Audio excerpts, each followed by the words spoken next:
मुंबई से। इस समय इलाहाबाद हूं। आज 5 अगस्त को इलाहाबाद हाई कोर्ट में डॉक्टर कफील खान की सुनवाई थी। जब दोनों पक्ष के वकील अपनी बातें जज साहब के सामने रख रहे थे, उसी समय उत्तर प्रदेश के अंदर एक षड्यंत्र रचा जा रहा था। षड्यंत्र इस तरह से रचा जा रहा था कि एक बेगुनाह इंसान को किस तरह से हम तोड़ सकते हैं। उसकी गलती केवल इतनी थी कि उसने गलत के खिलाफ आवाज उठाया था, सरकार की कमियों को उजागर किया था और उसकी सजा उससे ये भुगतनी पड़ रही थी। जब जज साहब कोर्ट में डॉक्टर कफील खान के मामले की सुनवाई कर रहे थे और सरकार को फटकार लगा रहे थे कि आप बेवजह इस सुनवाई को आगे बढ़ाते जा रहे हैं, कोई ना कोई कारण बता के, एक्सक्यूज बता के आपको फाइनल सुनवाई 19 अगस्त को करनी है। ये सब के दौरान जब ये चीजें सरकार तक पहुंची है, आनन फानन में अचानक से सारी प्रजा, जो प्रशासन तंत्र है, वो डॉक्टर कफील खान के खिलाफ तैयार हो जाती है। तुरंत डॉक्टर कफील खान को जेल में बुलाया जाता है और उनसे एक पेपर साइन कराया जाता है। ये पेपर होता है 3 महीने की गिरफ्तारी बढ़ाने का पेपर। मैं अगर आपको आसान भाषा में कहूं तो रासुका में गिरफ्तार डॉक्टर कफील खान की जो गिरफ्तारी, जो जेल में रहने की जो मियाद है, उसे योगी सरकार ने अगले 3 महीनों के लिए बढ़ा दिया है। इसका मतलब यह है सादे सादा भाषा में कि डॉक्टर कफील खान अगले 3 महीने और जेल में रहेंगे। ये बहुत ही तुरंत तरीके से, बहुत ही एकदम स्पीड में, अचानक से जैसी ही सुनवाई हुई और पता चला कि 19 अगस्त को सरकार को आखिरी बहस करनी है और उसके बाद जज साहब अपना निर्णय दे देंगे।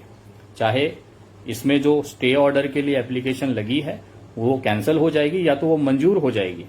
मंजूर हो जाएगी तो डॉक्टर कफील खान रिहा हो जाएंगे। जब सरकार को लगा कि अब शायद इससे ज्यादा समय नहीं खींचा जा सकता, तो उन्होंने वापस से तीसरी बार 3 महीने के लिए डॉक्टर कफील खान के केस में उनकी जो गिरफ्तारी की जो मियाद है उसे बढ़ा दी गई है। हम चिल्लाते रहें, एक आम इंसान कहां न्याय लेने जाएगा? पुलिस प्रशासन सरकार के दबाव में।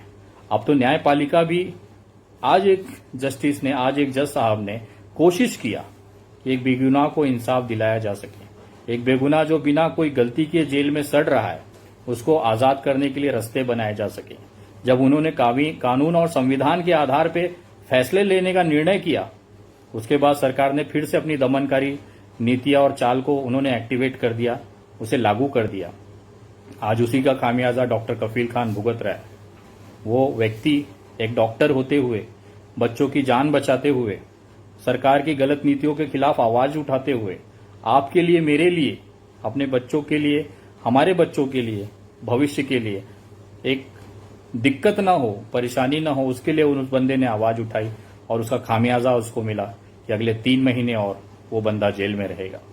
आने वाले कुछ समय में मैं जरूरी कदम इस पे जो ले सकता हूं, चाहे वो किसी भी तरह का हो, उसकी मैं जानकारी आप लोगों को अपडेट करूंगा। फिलहाल इलाहाबाद हूं, पूरी जो लीगल टीम है उनसे डिस्कस चल रहा है और कोशिश है कि इस मामले को अब सुप्रीम कोर्ट ले जाया जाए, क्योंकि अब इलाहाबाद हाईकोर्ट और राज्य सरकार अपनी मनमानी पे आ चुकी हैं।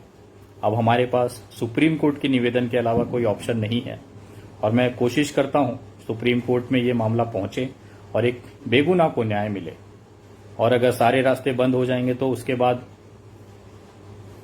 आगे का जो भी है वो आपको सूचना वीडियो के माध्यम से मिलती रहेगी। मैं आप तमाम लोगों से निवेदन करता हूं, डॉक्टर कफील खान के लिए दुआ करें, प्रार्थना करें।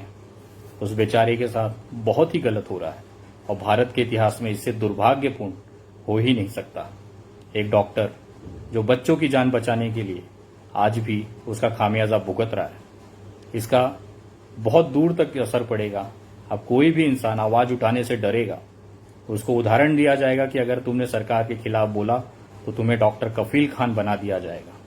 ये उसकी तैयारी है, ये उसका इशारा है। आप लोग इसी तरह साथ बने रहें। बहुत जल्द इसमें एक बड़ी कार्रवाई के लिए लीगल तरीके से, कानूनी प्रक्रिया के अंतर्गत हम अपनी आवाज उठाएंगे। जय हिंद, जय Maharashtra. Anupam Tripathi ji at the practice is one of the leading lawyers in the country. I had a small issue with taxation, and he advised me properly, and we were able to overcome the situation. I wish him all the best. And Richard Weigel. who all began the animal rights movement for animals to be treated as sentient beings with rights, for animals not to be discriminated,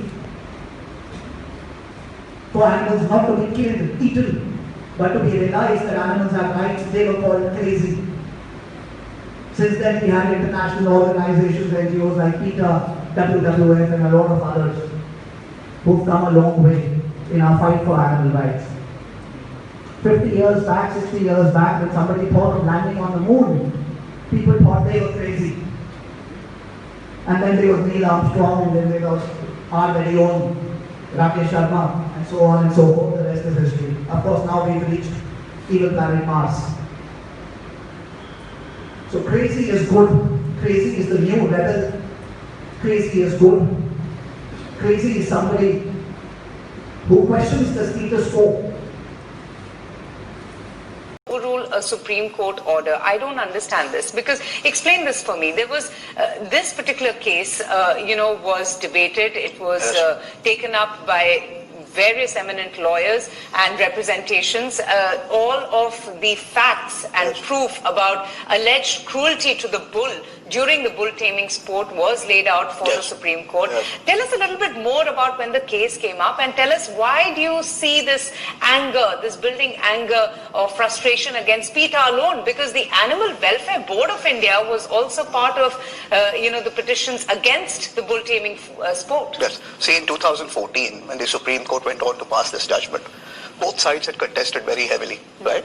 Now, evidence was presented in the Supreme Court, which was by and large evidence done based on investigations by PETA, and those evidence revealed that there was high amount of cruelty involved in the sport. For example, there was tail biting, there were pocket knives and used, all of that was documented. Yes, it was all documented. There was spice rubbed in the eyes of the bulls. See, the idea is, please understand, these bulls naturally are not animals that are going to be aggressive, that are going to be running like mad, and people are going to be, embracing them or whatever. Naturally, they are docile. You have to create a circumstance in their holding area in Jallikattu to provoke them. That's what is done. They feed them with alcohol, they rub spice in their eyes, they twist their tails and things like that. And then the bull gets into what they call a flight or a fight mode. These are two responses. When the bull is in panic, extreme cruelty is committed on it, and then it runs like mad, and people then try and embrace it. They call it embracing. Though frankly, there are 50 people jumping on a bull and further scaring it.